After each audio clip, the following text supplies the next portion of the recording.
Hello बच्चों, कैसे हो आप लोग। मैं संदीप कुमार यादव। आज हम बात करने वाले हैं कार्बन एंड इट्स कंपाउंड के बहुत ही मजेदार टॉपिक के बारे में, जिसका नाम है रिंग। जैसे कि बच्चों हमने पिछली क्लास में पढ़ा था इलेक्ट्रॉन डॉट स्ट्रक्चर क्या होता है, चेन क्या होता है। आज हम पढ़ने वाले बच्चों रिंग के बारे में पढ़ेंगे। उसके बाद हम अगली वीडियो में पढ़ने वाले हैं ब्रांच के बारे में। तो बच्चों वीडियो को सही से देखना, समझना कि रिंग होता क्या है और पेपर में किस तरीके से सवाल पूछे जाते हैं बच्चों, उस पर भी ध्यान देना है। तो बिना टाइम बर्बाद किए हम वीडियो को शुरू करते हैं। तो बच्चों हमारा जो टॉपिक है रिंग है। अब बच्चों रिंग क्या होता है, जब हाइड्रोकार्बन एटम्स, ध्यान से देखना बच्चों, carbon and hydrogen atoms combine हो जाता है कोवलेंट बॉन्डेड के द्वारा। जैसे कि बच्चों हमने पढ़ा था कि कार्बन और हाइड्रोजन जो हमेशा कोवलेंट बॉन्ड बनाता है, और कार्बन बच्चों हमेशा कोवलेंट बॉन्ड बनाता है, यानी कि सहसंयोजी आबंध बनाता है। अब बच्चों ऐसा इसलिए क्योंकि दोनों के पास इलेक्ट्रॉन की कमी है, और जब दोनों के पास इलेक्ट्रॉन की कमी है तो अपने इलेक्ट्रॉन को पूरा करने के लिए ये शेयरिंग करते हैं, यानी कि साझेदारी करते हैं। इसलिए बच्चों जहां पे भी इलेक्ट्रॉन के शेयरिंग होता है, जहां पे भी इलेक्ट्रॉन के साझेदारी होता है, वहां पे बच्चों हमेशा कोवलेंट बॉन्ड बनता है, यानी कि सहसंयोजी आबंध बनता है। बच्चों ध्यान से सुनते जाना, जहां पे रिंग के फॉर्म में हाइड्रोकार्बन कंपाउंड जहां पे भी रिंग के फॉर्म में होते हैं उसी को बच्चों रिंग कहा जाता है, और रिंग को साइक्लो भी कहा जाता है। जैसे बच्चों साइक्लोपेंटेन हो गया, साइक्लोहेक्सेन हो गया और बेंजीन हो गया। बच्चों इन तीन फॉर्मूले, इन तीन एग्जाम्पल को बिल्कुल सही तरीके से याद कर लेना। इन तीनों में से बच्चों एक पेपर में बार बार पूछा जाता है। सबसे पहला बच्चों आता है हमारा बेंजीन। बेंजीन का फॉर्मूला था बच्चों C6H और H6, मतलब कि हाइड्रोजन भी बच्चों 6 है और कार्बन भी 6 है। इसे हम क्या कहेंगे, बेंजीन कहेंगे। अब बच्चों बेंजीन का स्ट्रक्चर किस तरीके से बनता है, पेपर में बच्चों बनाने के लिए आ जाता है। देखना बच्चों ध्यान से, 6 कार्बन है, हमने 1 कार्बन लिखा, 2 कार्बन लिखा, 3 कार्बन लिखा, 4 कार्बन लिखा बच्चों, और ये हमारा 5 कार्बन हो गया। ध्यान से देखते जाना बच्चों, और ये हमारा 6 कार्बन हो गया। और बच्चों बॉन्ड बनाते समय एक बात हमेशा ध्यान रखना है कि बच्चों जब भी हम बेंजीन का स्ट्रक्चर बनाएंगे, यानी कि संरचना बनाएंगे बच्चों, तो किस बात पे ध्यान देना है। अगर हम सिंगल बॉन्ड से शुरू करते हैं तो सिंगल बॉन्ड, डबल बॉन्ड, फिर सिंगल बॉन्ड, फिर डबल बॉन्ड, फिर सिंगल बॉन्ड, फिर डबल बॉन्ड। इस बात पे बच्चों बिल्कुल ध्यान देना है। Single double, single double, single double. अगर डबल से शुरू करेंगे double single, double single, double single, double single होगा। ठीक है बच्चों, इस बात पे जो हमेशा ध्यान देना। और बच्चों यहाँ बेंजीन आ रहा है, इन का साउंड आ रहा है, इसलिए बच्चों इसमें डबल बॉन्ड आ रहा है। उसके बाद बच्चों हम जैसे कि हम जानते हैं कार्बन में हमेशा 4 बॉन्ड चाहिए। कितने बॉन्ड चाहिए बच्चों, 4 बॉन्ड चाहिए। कार्बन को हमेशा 4 बॉन्ड चाहिए, ना तो 4 से ज्यादा चाहिए ना तो 4 से कम चाहिए। बच्चों ध्यान से देखना, इस कार्बन को देखो ध्यान से, 1 2 3 और ये हो गए 4 पूरे हो गए, 1 2 3 और ये 4 पूरे हो गए, 1 2 3 और ये 4 पूरे हो गए, 1 2 3 और ये 4 पूरे, 1 2 3 और यहाँ पे हमने हाइड्रोजन जोड़ दिया बच्चों 4 पूरे। इसका भी यही होगा, 1 2 3 और एक हाइड्रोजन हमने यहाँ पे जोड़ दिया, 4 पूरे हो गए। ठीक है, यानी कि इस तरीके से बच्चों हमारा क्या बन गया, बेंजीन का स्ट्रक्चर बन गया, यानी बेंजीन का जो संरचना बन गया बच्चों, पेपर में बार बार पूछा जाता है। ध्यान से देखते जाना है। संरचना बनाते समय बच्चों इस बात पे ध्यान देना है कि अगर सिंगल बॉन्ड से शुरू करेंगे तो फिर डबल बॉन्ड आएगा, फिर सिंगल बॉन्ड आएगा, फिर डबल आएगा, फिर सिंगल आएगा, फिर डबल आएगा। अगर डबल से शुरू करेंगे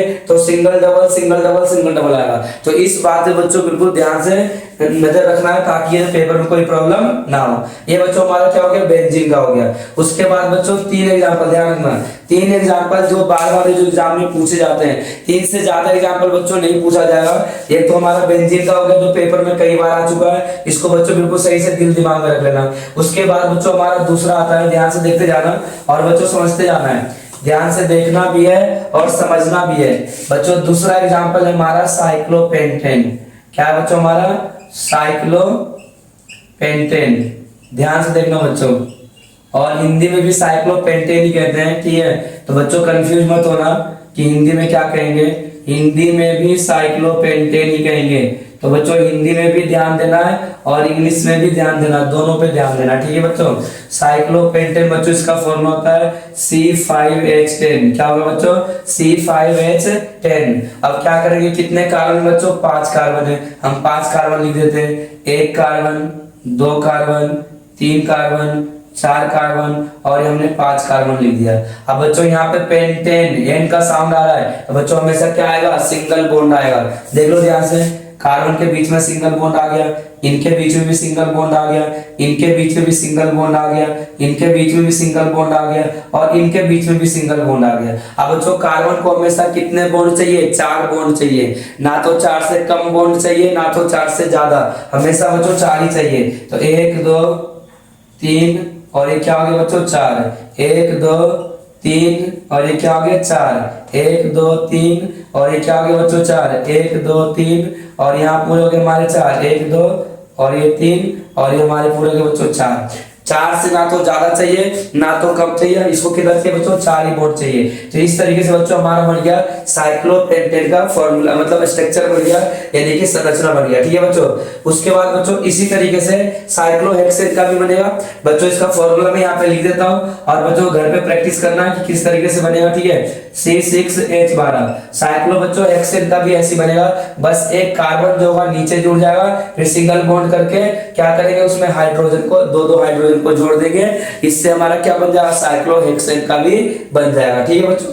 उसके बाद बच्चों हमारा अगला टॉपिक आता है जिसका नाम है स्ट्रक्चरल आइसोमर्स, यानी कि बच्चों संरचनात्मक समावयव आता है। अब बच्चों ये होता क्या है? जब कुछ कंपाउंड ऐसे होते हैं बच्चों जिसके एटॉमिक जो मास होता है बच्चों सेम होते हैं, यानी कि मॉलिक्यूलर फॉर्मूला सेम होते हैं, यानी कि कुछ ऐसे कंपाउंड होते हैं जिनके मॉलिक्यूलर फॉर्मूला सेम होते हैं लेकिन स्ट्रक्चर अलग अलग होते हैं, यानी कि बच्चों आणविक सूत्र एक समान होता है और संरचनाएं जो होते हैं अलग अलग होते हैं। तो ऐसे को बच्चों क्या कहते हैं? आइसोमर्स कहते हैं, यानी कि संरचनात्मक समावयव कहते हैं। ठीक है बच्चों, ध्यान रखना बस किस पॉइंट में ध्यान रखना बच्चों? Same molecular formula but different structure, जिसका मॉलिक्यूलर फॉर्मूला सेम होता है और स्ट्रक्चर अलग अलग होता है उसे क्या कहते हैं बच्चों? आइसोमर्स कहते हैं, यानी कि संरचनात्मक समावयव कहते हैं। अब बच्चों एग्जांपल देखना ध्यान से।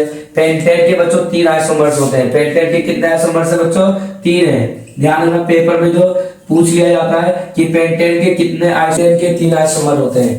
पेंटेन के बच्चों कितने आइसोमर्स होते हैं? 3 होते हैं। और बच्चों ये जो है बार-बार सवाल जो पेपर में पूछे जाते हैं, ध्यान रखना बच्चों, कई बार जो है पूछा जा चुका कि पेंटेन के कितने आइसोमर्स होते हैं। तो बच्चों क्या बताना? 3 आइसोमर्स होते हैं, यानी कि 3 समावयव होते हैं। कौन कौन से होते हैं बच्चों? ध्यान से देखना। सबसे पहला आता है बच्चों हमारा एन पेंटेन आता है। कौन सा आता है बच्चों? एन पेंटेन। अब बच्चों हिंदी में भी यही कहते हैं और इंग्लिश में भी यही कहते हैं। अब बच्चों इसका फॉर्मूला आता है C5 और H12 होता है। बच्चों इसका स्ट्रक्चर कैसे बनेगा, संरचना कैसे बनाएंगे बच्चों? ध्यान से देखना। कितने कार्बन है हमारे पास? 5 कार्बन है। 1 2 3 4 5। और बच्चों कार्बन को कितने बॉन्ड चाहिए? 4 बॉन्ड चाहिए, यानी कि 4 आवन चाहिए, ना तो 4 से ज्यादा चाहिए और ना ही 4 से कम चाहिए। तो ध्यान से देखना बच्चों। 1 2 3 4, 1 2 3 4, 1 2 3 4, 1 2 3 4। बच्चों हमने क्या किया? 4 है जो बॉन्ड पूरे कर दिए हमने 4 बॉन्ड जो है सबको पूरे कर दिए। तो बच्चों ये बन गया हमारा एन पेंटेन का बच्चों क्या बन गया? स्ट्रक्चर बन गया, यानी कि संरचना बन गया। ठीक है बच्चों। दूसरा देखो क्या आता है बच्चों? दूसरा आता है आइसोपेंटेन। क्या आता है बच्चों? दूसरा आइसोपेंटेन आता है। ठीक है, और आइसोपेंटेन का भी फॉर्मूला यही होता है C5H12, क्योंकि बच्चों हमने क्या पढ़ा था? इसमें जो मॉलिक्यूलर फॉर्मूला होता है सेम होता है लेकिन स्ट्रक्चर अलग अलग होता है। इसका भी फॉर्मूला बच्चों यही होगा। अब इसको किस तरीके से बनाएंगे देखना बच्चों। 1 कार्बन, 2 कार्बन, 3 कार्बन, 4 कार्बन और 1 कार्बन को बच्चों नीचे जोड़ देना है। नीचे जोड़ने के बाद कार्बन को कितने बॉन्ड चाहिए? 4 चाहिए। तो 1 2 3 4, 1 2 3 4 बच्चों सबके जो 4 बॉन्ड पूरे कर देने। इस तरीके से बच्चों क्या बन गया हमारा? आइसोपेंटेन का स्ट्रक्चर बन गया, यानी कि संरचना बन गया। इस पे ध्यान दो बच्चों, इसमें भी 4 बॉन्ड चाहिए तो हमने क्या किया? 3 हाइड्रोजन जोड़ दिया। अब बच्चों एक और एग्जाम्पल देखना बच्चों। पेंटेन का एक और एग्जाम्पल आता है हमारा नियो पेंटेन। क्या आता है बच्चों? Neo pentane. और बच्चों इसका स्ट्रक्चर कैसे बनेगा? ध्यान से देखते जाना बच्चों। हमने क्या किया? 5 कार्बन ले लिया, 1 2 3 तो हमने सीधे में ले लिया। उसके बाद बच्चों एक कार्बन हमने नीचे जोड़ा और दूसरा कार्बन हमने ऊपर जोड़ दिया। ठीक है, और 4 बॉन्ड हमने क्या कर दिया बच्चों? पूरे कर दिए। इसके 4 बॉन्ड जो हमने पूरे कर दिए। तो इस तरीके से बच्चों किसका बन गया? ये नियो पेंटेन का बन गया। किसका बन गया बच्चों? Neo pentane. और इसके साथ क्या जोड़ देंगे? हाइड्रोजन जोड़ देंगे और इसके साथ भी हम हाइड्रोजन जोड़ देंगे। ठीक है बच्चों। तो पेंटेन के बच्चों 3 आइसोमर्स है, एन पेंटेन, आइसोपेंटेन और नियोपेंटेन, इसके स्ट्रक्चर पे ध्यान देना बच्चों, क्योंकि सवाल है जो बार बार एग्जाम में पूछे जाते हैं। उसके बाद बच्चों कभी कभार है जो ब्यूटेन का पूछ लिया जाता है, तो बच्चों ब्यूटेन का दो आइसोमर्स होते हैं, एक होता है एन ब्यूटेन और दूसरा होता है आइसोब्यूटेन। अब बच्चों एन ब्यूटेन का तो यहाँ से क्या करना है, एक कार्बन को हटा देना है, हाइड्रोजन जोड़ देना है। आइसोब्यूटेन कहेगा तो बच्चों यहाँ से क्या करना है, हाइड्रोजन, एक कार्बन को हटाना है यहाँ से और इस तरीके से यहाँ पे एक हाइड्रोजन जोड़ देना है। ये बन जाएगा हमारा आइसोब्यूटेन का बन जाएगा। किसका बन जाएगा बच्चों, आइसोब्यूटेन का बन जाएगा और ये एन ब्यूटेन का बन जाएगा। और कुछ नहीं करना है बच्चों, अगर सवाल आ गया तो इसी तरीके से करना है, इसके अलावा कोई दूसरा तरीका नहीं है। अगर बच्चों वीडियो पसंद आए तो लाइक और चैनल को सब्सक्राइब जरूर कर देना। मिलते हैं अगले वीडियो में, जब तक के लिए बच्चों बहुत बहुत धन्यवाद।